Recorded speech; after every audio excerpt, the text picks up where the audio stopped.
আসসালামু আলাইকুম রহমতুল্লাহি ওবরকাতুহ।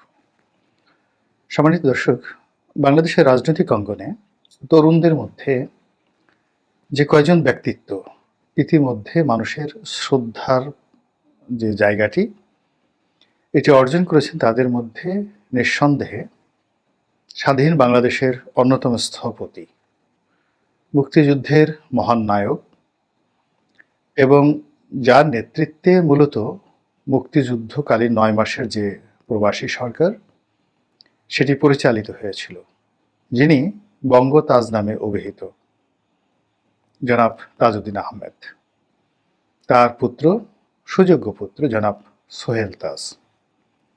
তিনি একাধিকভাবে সংসদ সদস্য হয়েছেন আওয়ামী লীগের ব্যানারে, আবার স্বরাষ্ট্র প্রতিমন্ত্রীর দায়িত্ব পালন করেছেন।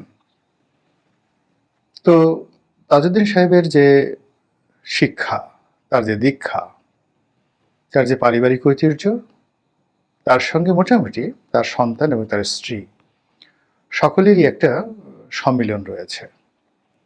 বাংলাদেশের রাজনীতিতে যদি আপনি জহুরা তাজউদ্দিনের ভূমিকাকে কল্পনা করেন আওয়ামী লীগের জন্য কিংবা স্বাধীন বাংলাদেশের গণতন্ত্রের জন্য, আপনি কোনো অবস্থাতেই তাকে তাজউদ্দিনের পাশে রাখবেন, ছোট চেয়ার দিবেন, ঠিক এরকম আপনি মনে করতে পারবেন না। জনাব তাজউদ্দিন আহমেদ সাহেব যেমন তার আপন যোগ্যতায়, আপন কর্তৃত্বে জায়গা করে নিয়েছেন, একইভাবে জহুরা তাজউদ্দিনও কিন্তু বাংলাদেশের রাজনীতিতে এক অনবদ্য ইতিহাস তিনি তৈরি করেছেন। তো সেই তাজউদ্দিন সাহেব এবং জহুরা তাজউদ্দিনের সুযোগ্য সন্তান এবং একমাত্র সন্তান জনাব সোহেল তাজ। তো তিনি যখন স্বরাষ্ট্র প্রতিমন্ত্রী হলেন 2009 সালে, সবাই খুশি হলো, এমন কোনো মানুষ নেই যে খুশি হয়নি। এবং তিনি যখন সেই স্বরাষ্ট্রমন্ত্রীর পদ থেকে পদত্যাগ করলেন, বাংলাদেশের সকল মতের মানুষ, এমনকি আওয়ামী লীগের যারা ঘোরতর শত্রু, তারাও কিন্তু ব্যথিত হয়েছিলেন এবং দীর্ঘদিন যাবৎ কৌতূহল ছিল যে কেন স্বরাষ্ট্রমন্ত্রীর পদ থেকে পদত্যাগ করলেন, আর কেনই বা শেখ হাসিনা তার পদত্যাগপত্র গ্রহণ না করে তাকে ঝুলিয়ে রাখলেন। তিনি অভিমান করে বা পিঠ বাঁচানোর জন্য আমেরিকা চলে গেলেন, আবার এলেন, কিন্তু কোনো অবস্থাতেই তিনি মন্ত্রিত্ব ছাড়লেও মন্ত্রিত্ব তাকে ছাড়ল না। তিনি বাধ্য হলেন সংসদ সদস্য পদ থেকে পদত্যাগ করার জন্য, এবং সেখানে উপনির্বাচনে প্রধানমন্ত্রী শেখ হাসিনা বলতে গেলে জোর করে, তৎকালীন প্রধানমন্ত্রী জোর করে তার বোনকে সেখানে মনোনয়ন দিয়ে সংসদে নিয়ে আসেন। তো এই যে নাটকীয়তা, এই যে ঘটনা, এর কারণ কি ছিল? নানা জনে নানা কথা।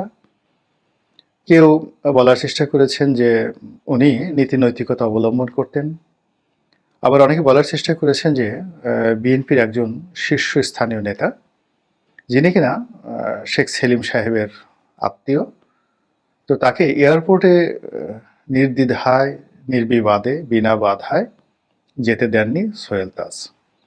এই কারণে জনাব শেখ সেলিম তার সঙ্গে খারাপ আচরণ করেছেন, এবং অনেকে বলার চেষ্টা করেছেন যে প্রকাশ্য অফিসে গিয়ে শেখ সেলিম সাহেব সোহেল তাজ সাহেবকে থাপ্পড় দিয়েছেন, এবং এই অভিমানে শেখ সেলিমের এই যে খারাপ ব্যবহার, এই কারণে তিনি পদত্যাগ করেছেন। তো এটি নিয়ে জনাব সোহেল তাজ কখনোই মুখ খুলেননি।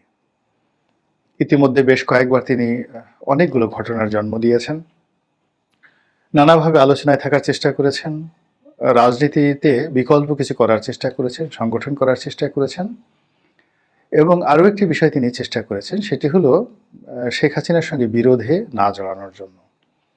কিন্তু তা সত্ত্বেও তার এবং তার পরিবারের উপর নানা রকম প্রেশার তৈরি করা হয়েছে।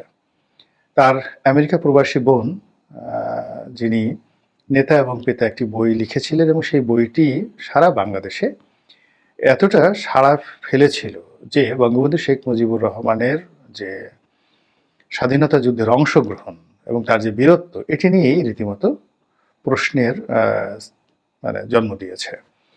এবং সবাই আশা করেছিলেন বা অনেকে আশঙ্কা অনুভব করেছিলেন যে তাজউদ্দিন সাহেবের যে মেয়ে, যিনি এই বই লিখেছেন, তাকে হয়তো কারাবরণ করা লাগতে পারে। এর কারণ হলো শেখ হাসিনা খুবই প্রতিশোধ পরায়ণ, যেটিকে ইংরেজিতে ভিন্ডিকটিভ মহিলা বলা হয়।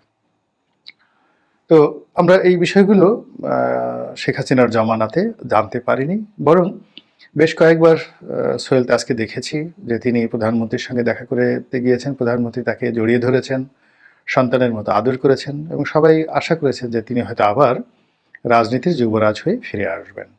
কিন্তু না, তিনি রাজনীতিতে আসেননি। এরপর যখন শেখ হাসিনার পতন হলো, তখন খুব জোরে সোরে সোহেল তাজের বিরুদ্ধে মানুষ কথা বলা শুরু করলেন। অনেকেই তাকে বিডিআরের যে পিলখানা হত্যাকাণ্ড, সেই হত্যাকাণ্ডের অন্যতম হোতা হিসেবে তার নামটি জড়িয়ে দিল এবং তার গ্রেপ্তারের ব্যাপারে অনেকেই খোলামেলা কথা বলা শুরু করলেন। ঠিক সেই সময়টিতে জনাব সোহেল তাজ অনেকগুলো পত্রপত্রিকার সঙ্গে, অনেকগুলো গণমাধ্যমের সঙ্গে খোলামেলা অনেক কথাবার্তা বললেন এবং তিনি সবার আগে বললেন যে বিডিআর হত্যাকাণ্ডের সঙ্গে তিনি আদৌ জড়িত তো দূরের কথা, তিনি জানেনই না, কারণ ওই সময়টিতে তিনি দেশের বাইরে ছিলেন এবং সেখানে থেকে দায়িত্বরত মন্ত্রী হিসেবে তার যতটুকু করার তিনি করার চেষ্টা করেছেন। দ্বিতীয়ত, তার মন্ত্রণালয় এবং শেখ পরিবারের বিভিন্ন দুর্নীতির যে বিষয়গুলো, তিনি ওটা কোনো অবস্থাতেই বরদাস্ত করতে পারছিলেন না। এর কারণ হলো স্বরাষ্ট্র মন্ত্রণালয়ের যে কাজকর্ম, টেন্ডারবাজি থেকে শুরু করে সব কিছুতেই শেখ পরিবারের একছত্র আধিপত্য ছিল এবং নিয়োগ বদলি থেকে শুরু করে সব ক্ষেত্রেই তিনি ভীষণ পরাধীন ব্যক্তি হিসেবে তাকে কাজ করতে হচ্ছিল, যেটি তার সঙ্গে, তার ব্যক্তিত্বের সঙ্গে, তার শিক্ষা দীক্ষার সঙ্গে তার যে মরহুম পিতা বা শহীদ পিতা, তার পিতার সেই ঐতিহ্যের সঙ্গে মেলে না। ফলে তিনি পদত্যাগ করতে চাইলেন এবং পদত্যাগপত্র জমা দিলেন। কিন্তু তার এই পদত্যাগপত্র পেয়ে প্রধানমন্ত্রী তার সঙ্গে অনেকটা হিংস্র হয়ে উঠলেন এবং আপনি দেখবেন যে অনেকে খুব রাগান্বিত হয়, তিনি রাগান্বিত না হয়ে তার সঙ্গে গান গাইলেন। আমি তোমাকে ছাড়বো না, আমি তোমাকে ছাড়বো না, এই কথা বলে তিনি গান শোনালেন তাকে। তো এটা খুবই একটা বীভৎস, ভয়ঙ্কর এবং যেটাকে বলা হয় পারভার্টেড একটা চরিত্র যদি কোনো মানুষের মধ্যে থাকে, এই ধরনের ঘটনা ঘটে। আমরা সিনেমায় দেখেছি, বাংলা সিনেমাতে, যে অনেক রাক্ষসী মহিলা চরিত্রে থাকেন কিংবা রক্তপিপাসু মহিলা থাকেন, তিনি কাউকে যখন টার্গেট করেন, সেটা শত্রু হোক, মিত্র হোক, নাগর হোক, তো তাকে মেরে ফেলার আগে তার সঙ্গে তিনি বেশ ব্যঙ্গ এবং কৌতুক করেন এবং সেখানে গান আমরা বাংলা সিনেমা অনেক দেখেছি। তো এখন সোহেল তাজের ক্ষেত্রে যখন এইরকম একটা ঘটনা ঘটলো যে তিনি পদত্যাগ করলেন এবং তাকে তিনি গান শোনাচ্ছেন, স্বয়ং প্রধানমন্ত্রী, তিনি ভয় পেয়ে গেলেন এবং খুব সতর্ক হয়ে গেলেন। তো তার সেই সতর্ক হওয়া সত্ত্বেও বিভিন্ন রকম তারকে অপদস্থ হতে হয়েছে।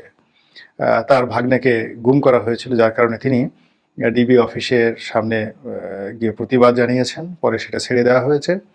এরপর আরও অনেক কিছু, অনেক কিছু। তো তারপরেও তিনি তার পিতার মতোই সম্মান রেখেছিলেন বঙ্গবন্ধু পরিবারের প্রতি এবং মুখ ফুটে কোনো কিছু না বলে নীরবে নিভৃতে নিজের কাজ করে যাচ্ছিলেন। কিন্তু রাজনৈতিক পট পরিবর্তনের পর তার জন্য কথা বলাটা অপরিহার্য হয়ে পড়ল। ফলে তিনি শেখ হাসিনার ব্যক্তিগত জীবন, তার সঙ্গে তার ব্যবহার, তার পিতার সঙ্গে ব্যবহার, তার মায়ের সঙ্গে তার ব্যবহার, শেখ হাসিনার ব্যবহার, তারপর তার বোনদের সঙ্গে শেখ হাসিনার ব্যবহার, এবং আমরা জানি যে একটা সময় তার এক চাচাকেও তার পরিবারের বিরুদ্ধে বিদ্রোহী প্রার্থী হিসেবে দাঁড় করিয়ে দেওয়া হয়েছিল এবং সেই চাচা মূলত এই সোহেল তাজের পরিবারের অ্যাগেনস্টে কাজ করেছিল।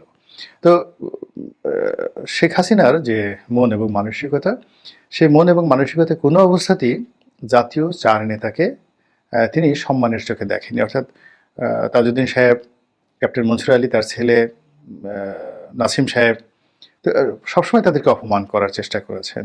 এমনকি সৈয়দ নজরুল ইসলাম সাহেবের ছেলে, একেবারে নিপাট ভদ্রলোক সৈয়দ আশরাফ সাহেব, তাকে পদপদবি দিয়েছিলেন, কিন্তু সম্মান কখনো তিনি দেননি।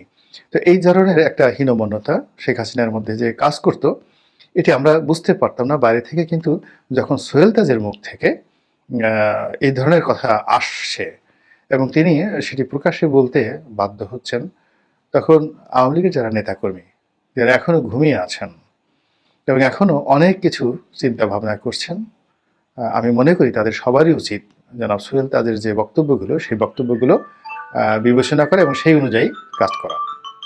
আল্লাহ আমাদের সবাইকে হেদায়েত দান করুন এবং হেফাজত করুন। আসসালামু আলাইকুম ওয়া রাহমাতুল্লাহি ওয়া বারাকাতুহু।